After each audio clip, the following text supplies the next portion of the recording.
Blossom hydel park ఇది ప్రకృతి అందాలకు మరొక నిదర్శనం. కేరళలో బ్యూటిఫుల్గా ఉండే ల్యాండ్స్కేప్స్ తోటి రిక్రియేషనల్ ఫెసిలిటీస్ తోటి రూపొందించిన ఈ హైడల్ పార్క్ చూపరులను ఆకట్టుకుంటోంది.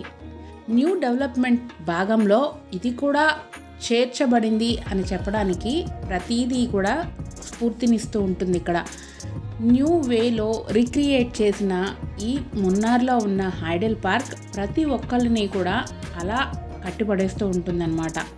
అలా గార్డెన్లో నడుచుకుంటూ ఆ పాత్స్ అన్నీ కవర్ చేసుకుంటూ అటు ఇటు ఉన్న గార్డెన్ని ఎంజాయ్ చేస్తూ ఫిష్ ఎక్వేరియంస్ని చూస్తూ ముందుకు నడుస్తూ ఉంటే మైమర్చిపోతాము అనడంలో సందేహం లేదు.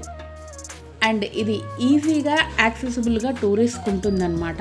ఎటు వెళ్ళినా కూడా మ్యాక్సిమం కవర్ అయ్యే ప్లేసెస్లో ఇది అందరికీ కూడా అనువుగా అందుబాటులో వీక్షించడానికి ఉండే పార్క్ అని చెప్పచ్చు. మున్నార్లో బ్లాసమ్ హైడల్ పార్క్ని బ్లాసమ్ ఇంటర్నేషనల్ పార్క్ అని కూడా పిలుస్తూ ఉంటారు. ఇక్కడ చిన్న పిల్లల దగ్గర నుంచి పెద్దవాళ్ళ వరకు ఎవరికి అందవలసిన రీతిలో వాళ్ళకి ఎంజాయ్మెంట్ అందుతుంది. రోలర్ స్కేటింగ్, సైక్లింగ్, బోటింగ్ ఇలా ఎన్నో యాక్టివిటీస్ పిల్లల్ని ఆకట్టుకుంటూ ఉంటాయి. అలాగే పాత్వేస్లో నడవడం, గార్డెన్ని అలా రీక్రియేట్ చేసిన వాటిని చూస్తూ ఉండడం, నేచర్ని ఎంజాయ్ చేయడం ఇవన్నీ కూడా పెద్దవాళ్ళకి ఇంట్రెస్టింగ్గా అనిపిస్తూ ఉంటుందన్నమాట. కేరళ వచ్చిన తర్వాత ఒక మంచి ఎక్స్పీరియన్స్ ఫీల్ని మనం ఈ పార్క్లో అనుభూతిని చెందుతాం.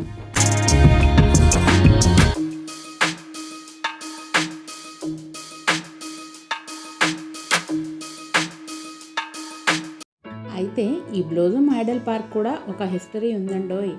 ఇది కలోనియల్ ఏరియాలో ఉండేదట.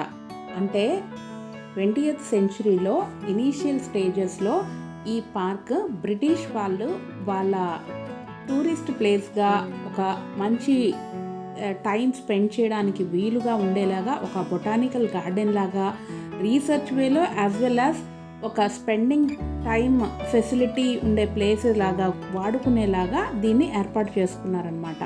సో ఫస్ట్ బొటానికల్ గార్డెన్గా ఇది స్టార్ట్ అయినా కూడా తర్వాత ఈ ప్లేస్ అనేది పాపులర్ అవ్వడం వల్ల ప్రతి ఒక్కళ్ళు కూడా ఒక లీజర్ ప్లేస్ లాగా కూడా దీన్ని వాడుకుంటూ వచ్చారు. ఆఫ్టర్ గెటింగ్ ఇండిపెండెన్స్ 1947లో మన వాళ్ళు అందరూ కూడా ఇండియన్స్ కూడా ఈ ప్లేస్ని ఇష్టపడడము, ఎంజాయ్ చేయడము అనేది స్టార్ట్ అవ్వడం మొదలుపెట్టి దాన్ని నిదానంగా డెవలప్ చేసుకుంటూ వచ్చారు. అండ్ లాస్ట్గా హైడల్ పార్క్ అని చెప్పేసి నేమ్ చేంజ్ చేసింది కూడా ఆఫ్టర్ 1947 అనమాట. సో ఫస్ట్లో బొటానికల్ గార్డెన్గా ఉండేది, తర్వాత దాన్ని రిక్రియేట్ చేసుకుంటూ న్యూ డెవలప్మెంట్స్ అనేవి యాడ్ చేసుకుంటూ వచ్చి హైడల్ పార్క్ లాగా దీన్ని చేంజ్ చేశారనమాట. సో బ్రిటిష్ తరం నుంచి కూడా మనకి ఈ పార్ట్ ఆఫ్ పార్క్ హిస్టరీ అనేది కొనసాగుతూనే ఉంటూ వచ్చిందనమాట. మన భారతదేశాన్ని వదిలి వెళ్ళకపోవడానికి ఇలాంటి చిన్న ఆనందమయ పరిసరాలు కూడా కారణం కావచ్చు కదా. అఫ్ కోర్స్ కావచ్చు కాదు, అవుతాయి. ఎందుకంటే భారతదేశం మూలల సంపద, ప్రకృతి సంపద అలా నెలగొల్పి ఉండిందన్నమాట. సో అప్పటి నుంచి మన లెగసీని మెయింటైన్ చేసుకుంటూ రావడంలో ఈ పార్కు కూడా తన వంతు కృషి చేసిందనే చెప్పాలి కదా. ఎందుకంటే అప్పటి నుంచి ఇప్పటి వరకు ఒక రిచ్నెస్ని, ఆ లెగసీని కంటిన్యూ చేయగలుగుతూ ముందుకు రావడం, ఇంకా సస్టైన్ అవ్వడం అనేది వెరీ గ్రేట్ఫుల్ థింగ్ కదా. సో ప్రకృతి సంపద తరగనిది అనడంలో తప్పే లేదు. ఎటు చూసిన ఫ్లవర్స్ తోటి ఫోటోగ్రఫీకి క్యాప్చర్డ్ మూమెంట్స్ని ఇవ్వడానికి నేను రెడీగా ఉన్నాను అనేలాగా ఉంటాయి ఇక్కడ ఫ్లవర్ షోస్ అన్నీ కూడా. ఫన్ యాక్టివిటీస్ అయితే చెప్పినట్టుగానే చాలా ఉన్నాయి పిల్లలకి. ఇంకా పార్క్లో అలా కూర్చొని రిలాక్స్ అవుదామన్నా గంటలు అలానే కూర్చొని రిలాక్స్ అవ్వచ్చు అనమాట. తట్టు మేము వెళ్ళినప్పుడు వర్షం కూడా పడింది. అసలు సూపర్గా ఎంజాయ్ చేసాం మేమైతే. కావాల్సిన వాళ్ళు లేక్ బోటింగ్ కూడా ఇక్కడ చేయొచ్చు. ఈ పక్కనే లేక్ అనేది కూడా ఉంటుందన్నమాట. సో అక్కడ వరకు మేము వెళ్ళలేదు. సో ఒకవేళ వెళ్ళాలి అనుకుంటే అక్కడ బోటింగ్ ఫెసిలిటీస్ కూడా ఉన్నాయి. ఇంకా ఒక పిక్నిక్ ఫీల్ అయితే మనకి వద్దన్న వచ్చేస్తుంది వన్స్ ఇక్కడ అడుగు పెట్టిన తర్వాత. ఇన్ని విధాలుగా అందంగా కనపడుతూ ఉన్నప్పుడు ఆటోమేటిక్గా ఇక్కడ రీల్స్ అనేవి జరుగుతూ ఉంటాయి కదా. సో చాలామంది ఇక్కడ వీడియోస్ తీసుకుంటూ ఉంటారు. వెబ్ సిరీస్ అని, ఫోటోషూట్స్ అని, షార్ట్స్ అని, రీల్స్ అని అసలు చెప్పక్కర్లేదు, అవన్నీ జరుగుతూనే ఉంటాయి. సో అవి కూడా మనం చూడటానికి ఇక్కడ దొరుకుతుందన్నమాట. సో సరదాగా కామెడీగా లైఫ్ అనేది తెలియకుండా చాలా ప్రశాంతంగా కూల్ మోడ్లో వెళ్ళిపోతూ ఉంటుంది. ఆన్లో ఉంటాం అన్నమాట, ఫుల్ ఆన్ హ్యాపీనెస్లో ఉంటాము ఇక్కడ ఉన్నంత వరకు కూడా.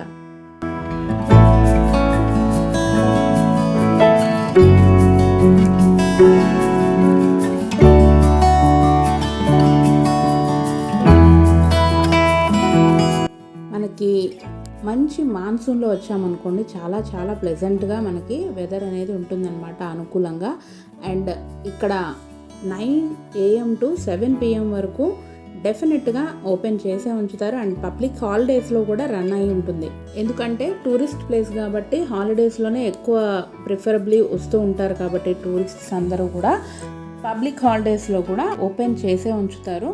అండ్ టికెట్ వచ్చేసి పర్ హెడ్ 50 రూపీస్గా ఉంటుంది. అండ్ ఫర్ కిడ్స్ 30 రూపీస్గా ఉంది.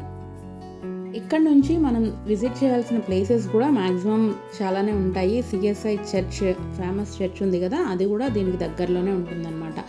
సిటీకి 3 కిలోమీటర్స్ దూరంలోనే ఇది ఉండడం వల్ల అన్ని ఏరియాస్ని కవర్ చేయడానికి దీని ద్వారానే ఉంటుంది కాబట్టి ఇది డెఫినెట్గా మనం కవర్ చేసుకోగలిగిన ప్లేస్ అన్నమాట. ఎవరు ఎలాంటి ప్లేసెస్లో ప్లాన్ చేసుకున్నా కూడా ఇది కూడా కవర్ చేయొచ్చు అనమాట. పార్క్ అనగానే ఎక్కడైనా ఉండేదే కదా, ఇంకొకసారి చూడొచ్చులే అనుకోకుండా తప్పకుండా వెళ్ళండి. ఒక యూనిక్ ఎక్స్పీరియన్స్ అయితే డెఫినెట్గా పొందుతారని నేను చెప్తాను. సో ఇదండి ఈరోజు వీడియో. నచ్చితే లైక్ చేసి తప్పకుండా మన ఛానల్ని సబ్స్క్రైబ్ చేసుకోండి. అలాగే మీ ఫ్రెండ్స్కి, ఫ్యామిలీ మెంబర్స్కి రిఫర్ చేయండి. మరో ఇంట్రెస్టింగ్ వీడియోతో మళ్ళీ కలుద్దాం. అంతవరకు keep watching Vindula Payanam. Yours Geetha signing off. జై జవాన్, జై కిసాన్ అండ్ జై Hind. Thank you so much.